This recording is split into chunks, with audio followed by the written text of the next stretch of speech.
نحمده ونصلي ونسلم على رسوله النبي الكريم وعلى آله وأصحابه أجمعين.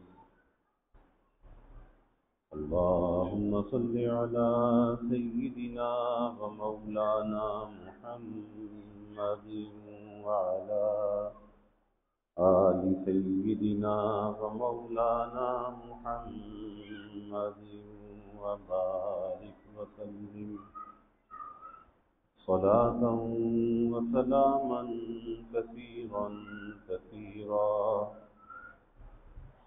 توفیق الہی اپنے مرشد پاک کی برکت سے عشاء کی اس نشست میں فضائل ایمان کا درس چل رہا ہے. اللہ تعالیٰ اس درس کی برکت سے ہمارے ایمان کی حفاظت فرمائے اور موت تک قبر تک اللہ ہمارے ایمان کو سلامت رکھے. ایمان کی صفات اور اس کی خصلتوں کے بارے میں بات چل رہی ہے. ایک حدیث مبارکہ میں رسول اللہ صلی اللہ علیہ وسلم نے ارشاد فرمایا کہ ایک مومن دوسرے مومن کا بھائی ہے. ایک مومن دوسرے مومن کا بھائی ہے، کسی حال میں بھی اس کی خیر خواہی کو ترک نہیں کرتا.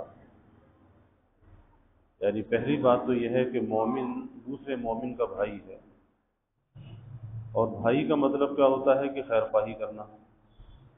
بھائی کا مطلب یہ نہیں ہوتا کہ دوسرے کی جڑیں کاٹنا، دوسرے کی بدخواہی کرنا، دوسرے کا برا چاہنا، یا دوسرے کی غیبت کرنا، یا الزام تراشی، بہتان تراشی، بد زبانی، فحش کلامی. یہ مومن کے ساتھ ایسا برتاؤ نہیں کرتا، کیونکہ حدیث میں آتا ہے کہ مومن ایک دوسرے کا آئینہ ہے. مرآۃ المومن کہا گیا. اور آئینے کا کام کیا ہوتا ہے کہ ہر انسان کے اندر کوئی نہ کوئی کوتاہی، کوئی نہ کوئی کمی ضرور ہوتی ہے. غلطیوں سے مبرہ کوئی انسان نہیں ہے. انبیاء علیہ الصلوۃ معصوم ہیں، تو انسانوں کے اندر غلطیاں ہوتی ہیں. لیکن آئینے کے ساتھ اللہ کے حبیب صلی اللہ علیہ وسلم نے مثال دی کہ آئینے کے سامنے جب آدمی کوئی کھڑا ہوتا ہے تو آئینہ کیا کرتا ہے؟ آئینہ اس کے چہرے کی حقیقت کو ظاہر کر دیتا ہے کہ چہرے پر کوئی داغ ہے، دھبا ہے، کوئی میل کچیل ہے، اس کے سامنے ظاہر کر دیتا ہے. لیکن اس کے ساتھ ساتھ آئینہ یہ بھی کرتا ہے کہ اگر اس کے سامنے کوئی دوسرا بندہ آ جائے اس آئینے کے سامنے، تو وہ آئینہ یہ نہیں کہتا کہ پہلے والے کے چہرے پہ یہ داغ دھبے تھے، ایسا میل کچیل تھا. وہ آئینہ یہ نہیں کہتا. تو اللہ کے حبیب صلی اللہ علیہ وسلم نے مومن کو جو مثال دی وہ آئینے سے مثال دی کہ مومن دوسرے بھائی مسلمان کا آئینہ ہے. یعنی اگر اس کے اندر کوئی غلطی نظر آتی ہے، کوئی کوتاہی نظر آتی ہے، اور ہو سکتی ہے انسان ہے، تو ایک تو کسی کو رسوا نہیں کرنا چاہیے. جیسے آئینہ دیکھ کر اس کو کسی کے آگے بیان نہیں کرتا، اسی کے سامنے ظاہر کرتا ہے. اور یہ سامنے ظاہر کرنا کیا ہے؟ اس کی خیر خواہی ہے. آج ہم کیا کرتے ہیں کہ ہمیں اگر اپنے کسی بھائی مسلمان کی غلطی کا علم ہو جائے، کسی کوتاہی کا علم ہو جائے، اب یہاں بجائے خیر خواہی کے بدخواہی ہوتی ہے، ہم دوسروں کو بتانے لگتے ہیں. ارے بھائی پتہ بھی ہے فلاں تو یہ کام کرتا ہے، فلاں کی تو یہ بری عادت ہے، وہ تو فلاں خرابی کے اندر مبتلا ہے. اور جس کے اندر وہ خرابی موجود ہے اسے نہیں بتاتے. حالانکہ اس اسلامی اخوت کا، اس بھائی چارے کا تقاضا یہ ہے کہ اس بھائی مسلمان سے کہہ دے کہ بھائی دیکھو میں نے آپ کے اندر یہ بری بات دیکھی ہے، بری عادت دیکھی ہے. اور اس بھائی کو بھی یہ چاہیے کہ اگر اس کے اندر وہ بات ہے تو تسلیم کر لے. ہاں بھائی ٹھیک ہے میری غلطی ہے، میں انشاءاللہ اپنی غلطی کو درست کروں گا. یعنی طبیعت کے اندر ایسی سلامتی ہونی چاہیے کہ اپنی غلطی کو تسلیم کرنے کا جذبہ ہونا چاہیے. اگر انسان کے اندر اپنی غلطی کو تسلیم کرنے کا جذبہ نہیں ہے، اس کو ماننے کا جذبہ نہیں ہے، پھر ایسا آدمی دنیا کے اندر ٹھوکریں تو کھاتا ہے، ترقی نہیں کرتا، کیونکہ اخلاق اور کردار کے اعتبار سے ہمیشہ کمزور رہتا ہے۔ اور انسان کی جو ترقی ہے وہ کبھی مال سے نہیں ہوا کرتی، انسان کی ترقی کسی بڑی ملازمت سے نہیں ہوا کرتی، انسان کی جو ترقی ہے اس کے کردار سے، اس کے اخلاق سے اور اس کے عمل سے ہوتی ہے۔ مال کی ترقی یا کسی بڑی تنخواہ کی، بڑی نوکری کی ترقی آج ہے کل نہیں۔ بڑی بڑی پوسٹ والے بڑے بڑے سی او ہوتے ہیں، کمپنیوں کے ڈائریکٹر ہوتے ہیں، مینیجنگ ڈائریکٹر ہوتے ہیں، ایم ڈی، جب نکال دیا جاتا ہے نوکری سے دھکے کھاتے پھرتے ہیں، پھر تو پوچھنے والا بھی نہیں ہوتا۔ اور چونکہ اس منصب پر رہ کر ایک اس کرسی کا، منصب کا نشہ ہوتا ہے، بڑے بڑے سرکاری افسران بھی، یہی وجہ ہے کہ اس منصب پر جب ہوتے ہیں تو لوگوں کے ساتھ خیر خواہی نہیں کرتے، لوگوں کی بدخواہی چاہتے ہیں، رشوت، کرپشن، لوگوں کو تکلیف اور اذیت پہنچانا۔ یہی وجہ ہے کہ جب وہ منصب ان کے ہاتھوں سے چلا جاتا ہے تو بعد میں کوئی سلام کرنے والا بھی ان کے پاس نہیں ہوتا، کوئی دو گھڑی بیٹھ کر بات کرنے والا بھی نہیں ہوتا، اور پھر ان کی زندگی تنہائیوں کا شکار ہو جاتی ہے۔ چاہے وہ 10 لاکھ روپے مہینے کی تنخواہ لے رہا تھا، کس کام کی تھی؟ اب اس کی زندگی تنہائی کا شکار ہے، کوئی اس کے پاس بیٹھنے والا نہیں، کوئی حال دل سننے والا نہیں، کوئی کہنے والا نہیں، تو وہ کس کام کی ہے؟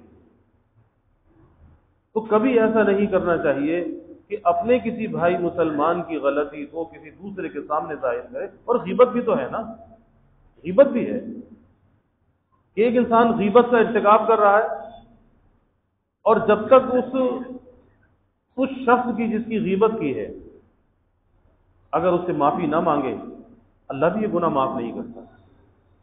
اور کھلی ہوئی غیبت ہے یہ کہ ایک آدمی یہ چاہتا ہے، میں یہ چاہتا ہوں، آپ یہ چاہتے ہیں کہ میری بات کسی کے سامنے نقل نہ کی جائے، میری بات کو، چاہے سچی بات ہے لیکن میں نہیں پسند کرتا کہ میری بات کو کسی کے سامنے نقل کیا جائے۔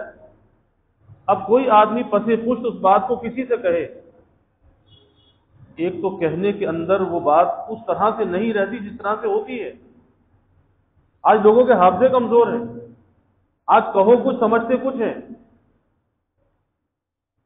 اور دوسری بات یہ ہے جب اس طرح سے نہیں کہی جاتی، سامنے والا بھی اس طرح نہیں سنتا جس طرح کہی جاتی ہے، وہ کچھ اور سمجھ لیتا ہے، اور کچھ اور سمجھ کر وہ بھی آگے کچھ اور نقل کر دیتا ہے، ساری بات بگڑ جاتی ہے، بدل جاتی ہے۔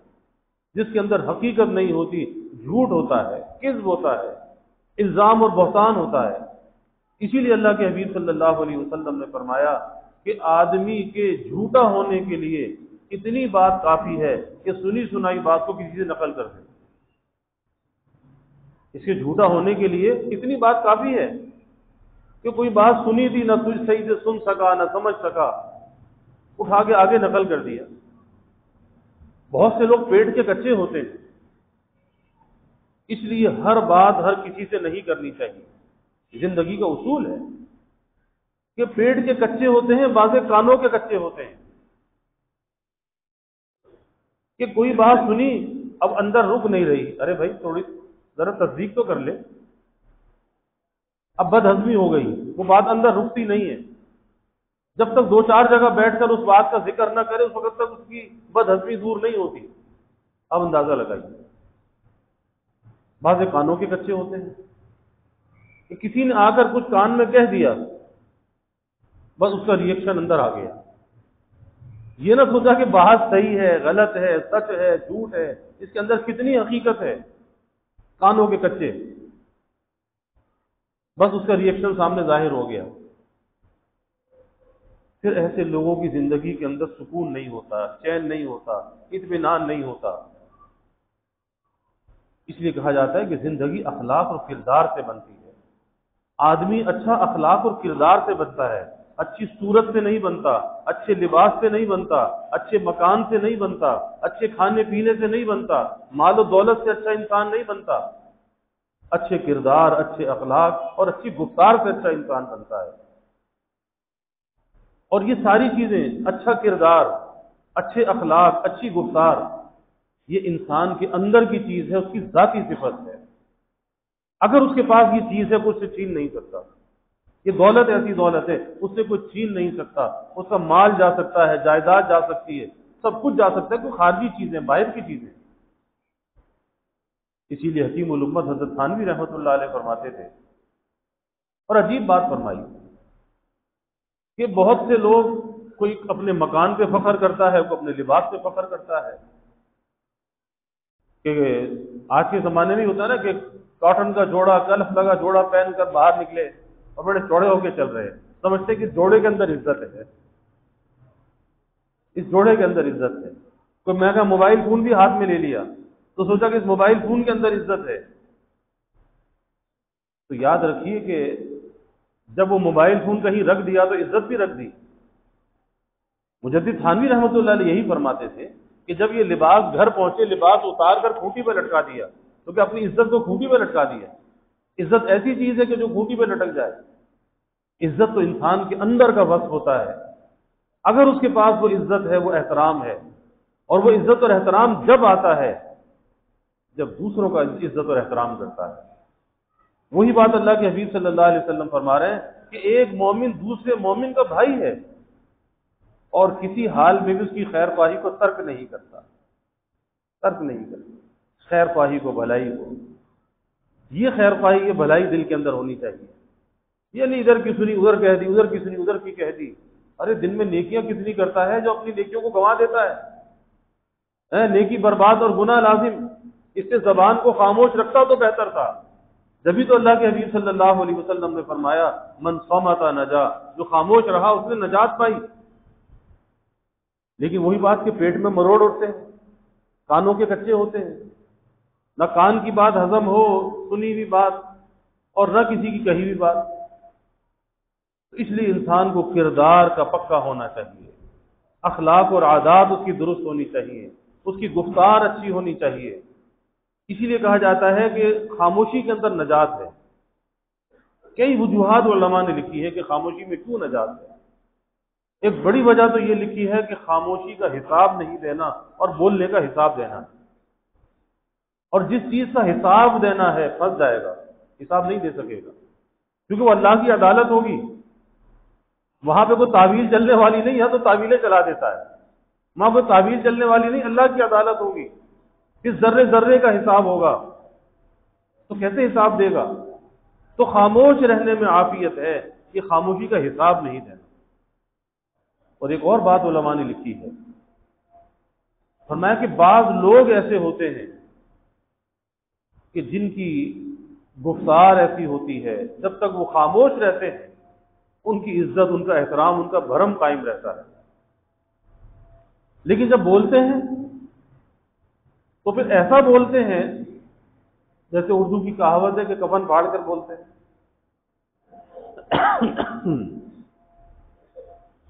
تو جو ایک بھرم ہے نا انسان کا، ایک عزت اور احترام ہے، اس وقت تک تو تھا جب تک یہ خاموش تھا، اور جب یہ بولا تو ایسا واہیات بولا، ایسا واہیات بولا، سارا بھرم ختم ہو گیا، لوگوں کی نظر میں عزت خاک میں مل گئی۔ اچھا ہم تو بڑا اچھا سمجھتے تھے اس کو، کہ ہم تو سمجھتے تھے بہت نیک آدمی ہے، یہ تو نماز بھی پڑھتا ہے، آج پتہ چلا یہ تو اتنی گندی زبان والا ہے۔ تو سارا بھرم جو ہے لوگوں کی نظر میں ختم ہو جاتا ہے، عزت جو ہے وہ خاک میں مل جاتی ہے۔ اس لیے بھی فرمایا کہ خاموش رہنے میں نجات ہے، کہ بہت سے لوگوں کا خاموش رہنا بہتر ہوتا ہے۔ اور اس پر مجدد تھانوی رحمۃ اللہ علیہ نے ایک حکایت بیان کی کہ امام ابو یوسف کا ایک شاگرد تھا، اور سبق کے دوران وہ سوال ہی نہیں کرتا تھا، پوچھتا نہیں تھا۔ تو استاد نے کہا کہ بھئی سبق میں اور طالب علم بھی سوال کرتے ہیں تو آپ بھی کوئی سوال کیا کرو، آپ کیوں نہیں پوچھتے؟ وہ کہنے لگا کہ اچھا ٹھیک ہے ہم بھی پوچھیں گے۔ تو ایک مرتبہ مسئلہ بیان ہوا کہ جب غروب ہو جائے، یعنی سورج غروب ہو جائے، تو روزہ فوراً افطار کر لینا چاہیے، اب افطار میں تاخیر نہیں کرنی چاہیے۔ تو مسئلہ بھی یہی ہے کہ جیسے ہی غروب ہو جائے روزہ افطار کر لو۔ اب یہ شاگرد جو خاموش رہتا تھا، اب اس نے سوال کیا، کیونکہ استاد نے کہا تھا نا سوال کیا کرو، اس نے سوال کیا تو کہنے لگا کہ استاد جی اگر کسی دن سورج ہی غروب نہ ہو تو کیا کریں؟ اب ماشاءاللہ سوال بھی کیا تو اتنا خوبصورت کہ اگر سورج ہی غروب نہ ہو تو پھر کیا کرے؟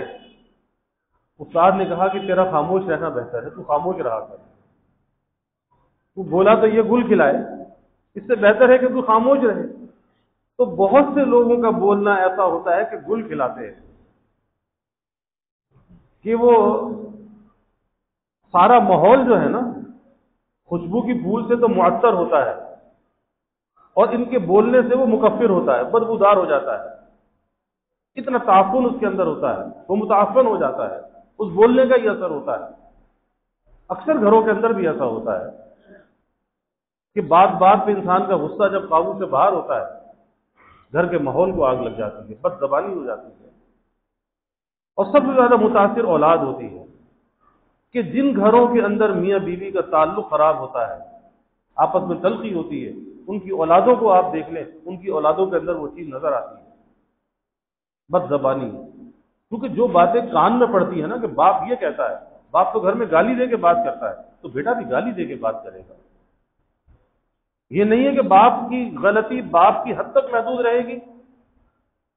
اگر باپ گھر میں اولاد کے سامنے سگریٹ پیتا ہے، بیٹا بھی سگریٹ پیے گا۔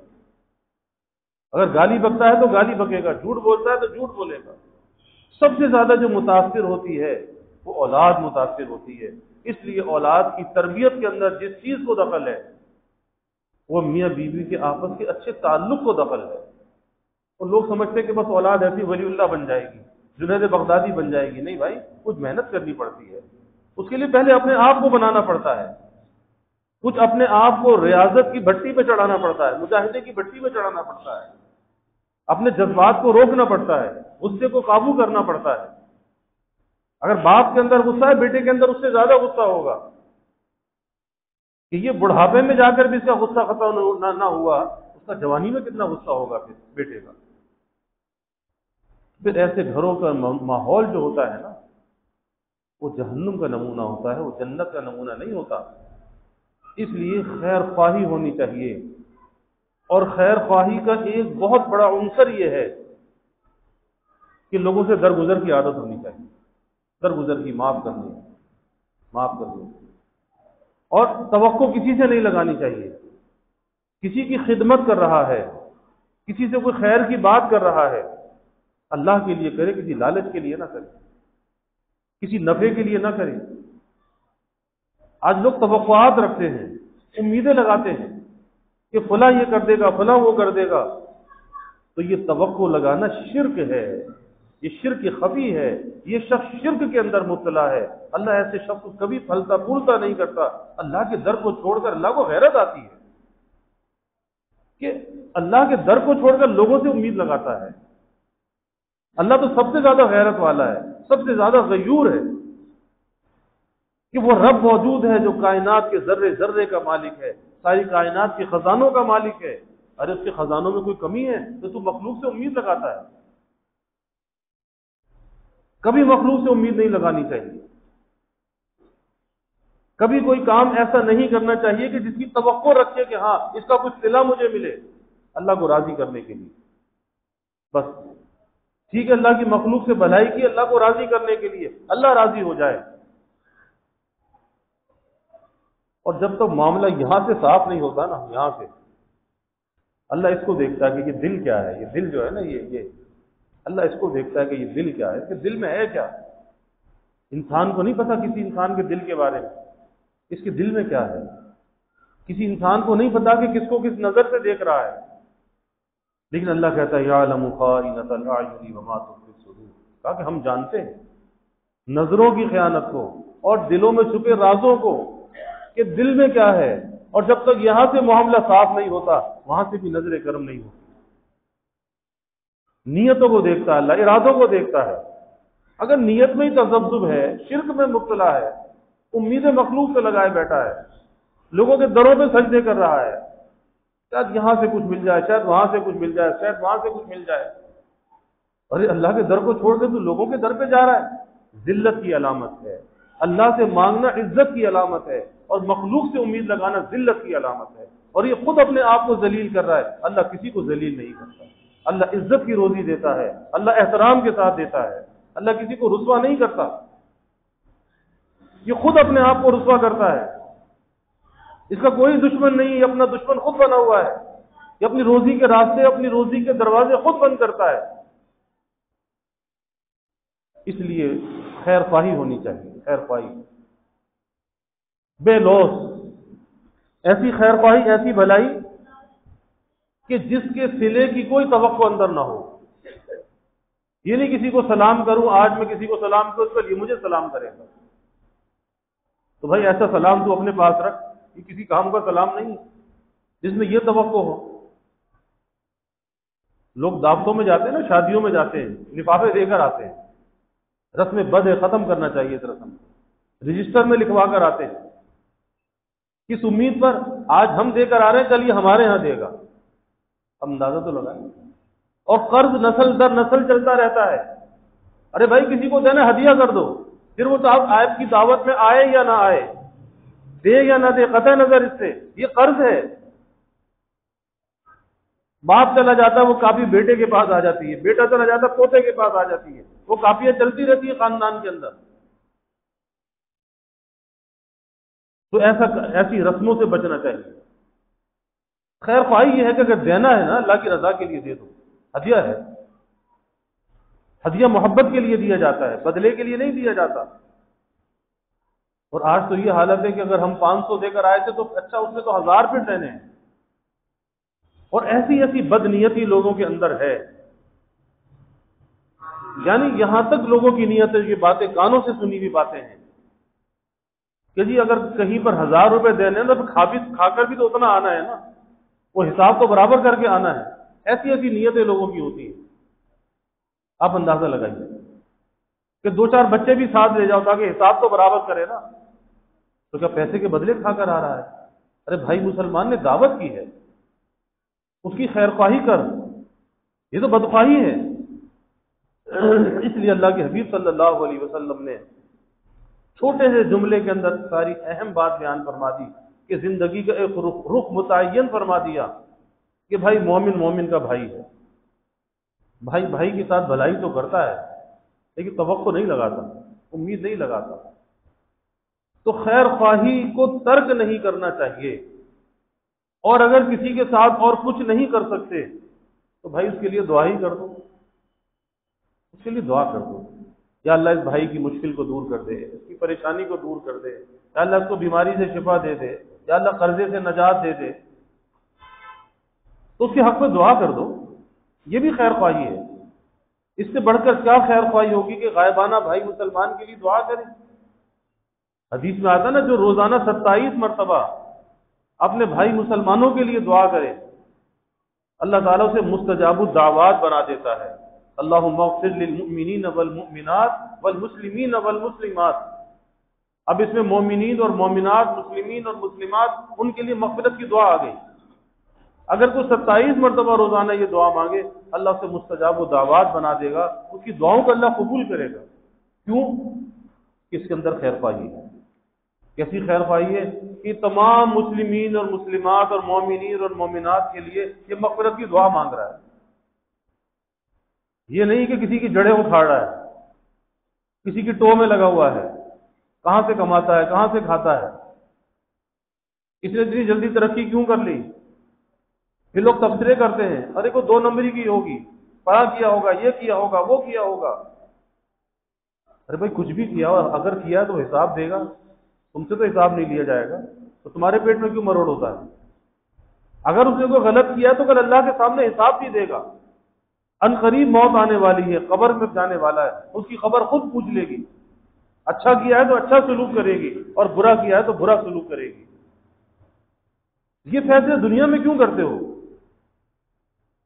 اپنے اخلاق اور کردار پر نظر ہونی چاہیے کہ میرا اخلاق اور میرا کردار کیسا ہے، میری گفتار کیسی ہے، اس کو دیکھنا چاہیے، اور آدمی اسی سے اچھا انسان بنتا ہے۔ آج لوگ سمجھتے ہیں کہ زیادہ جس کے پاس مال ہے نا وہ زیادہ اچھا ہے۔ اگر کوئی بڑی فیکٹری والا ہے تو زیادہ اچھا انسان ہے، کبھی بھی نہیں، کبھی بھی نہیں۔ اس کائنات میں انبیاء علیہ السلام سے بہتر کوئی انسان نہیں۔ سید الانبیاء رسول اللہ صلی اللہ علیہ وسلم تمام انبیاء کے سردار، آپ سے بہتر کوئی نہیں ہے۔ تمام کائنات میں اللہ کے سب سے زیادہ محبوب، بعدت خدا بزرگ تو ہی قصہ مختصر۔ لیکن وہاں کون سا مال و دولت تھا؟ وہاں تو فقر و فاقہ تھا، اور فقر و فاقہ اختیاری تھا۔ دنیا کے مال و دولت کو پسند نہیں کیا۔ کہا گیا کہ آپ چاہیں تو جبل احد کو سونے کا بنا دیا جائے، کہا کہ نہیں، یہ منظور نہیں ہے۔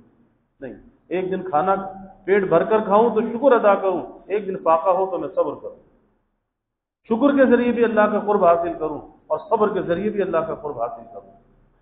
تو پتہ چلا کہ یہ مال و دولت یہ ذریعہ قرب نہیں ہے، یہ عزت اور احترام کی چیز نہیں ہے، ایک ضرورت کی چیز ہے۔ انسان کو مل جائے تو ٹھیک ہے، اور نہ ملے تو زندگی گزر جاتی ہے، زندگی تو گزر جاتی ہے، فقیر کی بھی گزر جاتی ہے، بادشاہ کی بھی گزر جاتی ہے۔ کس بات کا غم ہے؟ فکر تو آگے کی کرنی چاہیے، آگے انجام کیا ہوگا۔ تو دنیا کے اندر رہ کر اصل اپنے کردار کو اور اپنے اخلاق کو بنانا چاہیے۔ اس کردار اور اخلاق سے انسان اچھا انسان بنتا ہے، مال و دولت سے نہیں بنتا۔ اور دوسرے بھائی مسلمانوں کی خیر خواہی ہونی چاہیے، اور وہ کب ہوگی؟ پہلے اپنا خیر خواہ ہوگا جبھی تو دوسروں کا خیر خواہ ہوگا۔ جو اپنا ہی بدخواہ بنا ہوا ہے، بد اخلاق ہے، بد کردار ہے، بد زبان ہے، تو بھلا دوسروں کا خیر خواہ کیسے ہو سکتا ہے؟ یہ تو اپنا ہی دشمن ہے، پھر سے دوسرے کے لیے بھلائی کی توقع کیسے کی جا سکتی ہے؟ اس لیے نفس کی اصلاح پہلے ہے اور عالم کی اصلاح بعد میں ہے۔ پہلے اپنے نفس کی اصلاح ہے، پہلے ذات کی اصلاح ہے، پہلے فرد کی اصلاح ہے، پھر افراد کی اصلاح ہے، پھر معاشرے کی اصلاح ہے۔ تو فرد کی اصلاح پہلے ہے اور افراد کی اصلاح بعد میں ہے، نفس کی اصلاح پہلے ہے اور عالم کی اصلاح بعد میں ہے۔ اپنے آپ کو دیکھنا چاہیے کہ کیا کیا خرابیاں میرے اندر ہیں، اسے درست کرنا چاہیے۔ اللہ یہ خیر خواہی، یہ بھلائی ہمیں عطا فرما دے، اور یہ جو رشتہ ہے بھائی مسلمان کا، اللہ اس رشتے کو مضبوط فرما دے، اس رشتے کو توڑ سے بچائے۔ اللہ کو جوڑ پسند ہے، توڑ پسند نہیں۔ توڑ شیطان کی طرف سے ہے، جوڑ اللہ کی طرف سے ہے۔ اللہ کو جوڑ پسند ہے، اور ہمیں جوڑنے والا ہونا چاہیے، توڑنے والا نہیں ہونا چاہیے۔ اور جوڑ جو پیدا ہوتا ہے وہ خیر خواہی سے ہوتا ہے، اس کا طریقہ بتا دیا اللہ کے حبیب صلی اللہ علیہ وسلم۔ اللہ ہمیں عمل کی توفیق عطا فرمائے۔ وآخر دعوانا الحمد للہ رب العالمین والعاقبۃ للمتقین، والصلاة والسلام على اشرف الانبیاء والمرسلین۔ اللهم صل على سيدنا ومولانا محمد وعلى آل سيدنا ومولانا محمد وبارك وسلم۔ ربنا آتنا في الدنيا حسنة وفي الآخرة حسنة وقنا عذاب النار۔ ربنا أتمم لنا نورنا واغفر لنا إنك على كل شيء قدير۔ اللهم أعنا على ذكرك وشكرك وحسن عبادتك۔ اللهم إنا نستعينك على طاعتك۔ اللهم وفقنا لما تحب وترضى من القول والعمل والفعل والنية والهدى، إنك على كل شيء قدير۔ اللهم ارزقنا حبك وحب حبيبك صلى الله عليه وسلم۔ اللهم ارزقنا شهادة في سبيلك واجعل موتنا ببلد رسولك۔ یا اللہ یا رحمان یا رحیم یا کریم یا ارحم الراحمین یا اکرم الاکرمین۔ یا اللہ ہمارے گناہوں کو معاف فرما، خطایا سے درگزر فرما۔ یا اللہ اپنی محبت معرفت عطا فرما۔ یا اللہ حسن خلق سے ہمارے ظاہر اور باطن کو آراستہ فرما، بھائی مسلمانوں کا اکرام کرنے والا بنا۔ یا اللہ خلق خدا کی خیر خواہی دلوں میں پیدا فرما، نفرت سے، عداوت سے، بغض سے، کینے سے، حسد سے، یا اللہ غیبت سے، عار سے، استکبار سے ہماری حفاظت فرما۔ یا اللہ دلوں میں نرمی، عاجزی، زاری پیدا فرما، اپنی رضا کے لیے یا اللہ مٹنا نصیب فرما۔ گھروں کے ماحول کو یا اللہ جنت کا نمونہ بنا۔ آپس میں محبت الفت پیدا فرما، نفرت کو عداوت کو یا اللہ دور فرما، یا اللہ ظاہری باطنی ہر قسمی ترقیات عطا فرما، یا اللہ سب کے دلوں کے نیک ارادوں کو تمناؤں کو از غیب پورا فرما، سب کی حاجات کو پورا فرما، پریشانیوں کو دور فرما، بیماریوں سے یا اللہ حفاظت فرما، ہر ناگہانی بلا اور مصیبت سے یا اللہ حفاظت فرما، زمینی آسمانی آفات سے یا اللہ حفاظت فرما، موذی امراض سے یا اللہ حفاظت فرما، یا اللہ سب کے علم میں، عمل میں، رزق میں خوب خیر و برکت فرما، ابواب رزق یا اللہ کشادہ فرما، رزق حلال عطا فرما، آسان عطا فرما، برکت والا عطا فرما، یا اللہ کبھی کسی کو مخلوق کا محتاج نہ بنا، فساق فجار کا دستے نگر نہ بنا، ہمیشہ اپنے در کا سائل اور بھکاری بنا، اپنے در کا منگتا اور سوالی بنا، یا اللہ اپنے غیر سے ہماری امیدوں کو قطع فرما، اپنی ذات عالی کا یقین ہمارے دلوں میں پیدا فرما، یا اللہ ہر امید کو تیری ذات سے وابستہ کرنے والا بنا، شرک جلی سے، شرک خفی سے یا اللہ ہماری حفاظت فرما، یا اللہ ہمارے ملک پر اپنی رحمتوں کا نزول فرما، اس ملک کو امن کا، سلامتی کا گہوارہ بنا، یا اللہ اس ملک میں معاشی، معاشرتی، اخلاقی استحکام عطا فرما، ہر قسمی بد امنی، بے چینی، بے سکونی کو یا اللہ دور فرما، یا اللہ مہنگائی کے، گرانی کے عذاب سے نجات عطا فرما، سب کے گزر بسر کو آسان فرما، سب کے سفید پوشی کے بھرم کو قائم فرما، یا اللہ کسی کو مخلوق کے آگے رسوا نہ فرما، مخلوق کے آگے سوال کی ذلت سے بچا، عزت آبرو والی زندگی عطا فرما، ستاری والی زندگی عطا فرما، اپنی تائید و نصرت کو یا اللہ شامل حال فرما، اے اللہ ہمیں بے یار و مددگار نہ فرما، یا اللہ بے یار و مددگار نہ فرما، یا اللہ قدم قدم پر تیری مدد کے محتاج ہیں، یا اللہ تیری عطا کے، تیرے جود و صفا کے محتاج ہیں، یا اللہ سب کے گھروں میں خوشیاں عطا فرما، راحتیں عطا فرما، نعمتیں، برکتیں عطا فرما، نعمتوں کی فراوانی عطا فرما، ہر قسم کے ابتلا سے، آزمائش سے یا اللہ حفاظت فرما، یا اللہ ہم کمزور ہیں، ضعیف ہیں، یا اللہ کسی قسم کے امتحان اور آزمائش کے قابل نہیں، یا اللہ ہر آزمائش اور امتحان سے تیری پناہ چاہتے ہیں، سب کی اولادوں کو یا اللہ نیک صالح بنا، آنکھوں کی ٹھنڈک بنا، والدین کے لیے راحت کا ذریعہ بنا، صدقہ جاریہ بنا، اولاد کا مستقبل یا اللہ تابناک بنا، اولاد کو آزمائش نہ بنا، یا اللہ اولاد کی آزمائش سے یا اللہ حفاظت فرما، والدین کو اولاد کی خوشیاں دیکھنا نصیب فرما، بے اولادوں کو نیک صالح اولاد عطا فرما، یا اللہ جو اولاد نرینہ چاہتے ہیں نیک صالح بیٹے عطا فرما، یا اللہ جو بچے بچیاں بے نکاح بیٹھے ہیں ان کے لیے نباہ والے جوڑ کے رشتے عطا فرما، تمام والدین کو اس فریضے سے سبکدوش فرما، والدین کی آنکھوں کو ٹھنڈک اور راحت عطا فرما، یا اللہ ہماری اس مسجد کی توسیع و تعمیر کے مرحلے کو آسان فرما، یا اللہ غیب کے خزانوں سے یا اللہ مدد فرما، یا اللہ لوگوں کے قلوب کو متوجہ فرما، مستقبل کے جو بھی عزائم ہیں یا اللہ اس میں کامیاب فرما، ہر رکاوٹ سے یا اللہ حفاظت فرما، یا اللہ جو بھی اس کے معاونین ہیں اپنے پاس سے بہترین جزا عطا فرما، یا اللہ اپنی رحمتوں کا، برکتوں کا، راحتوں کا نزول فرما، زحمتوں کو دور فرما، یا اللہ ہمیں دین دنیا آخرت کی ہر بھلائی عطا فرما، عافیت دارین عطا فرما، ربنا تقبل منا انك انت السميع العليم وتب علينا انك انت التواب الرحيم وجزى الله عنا محمدا صلى الله عليه وسلم ما هو اهله وصلى الله تعالى وسلم على النبي الكريم آمين برحمته.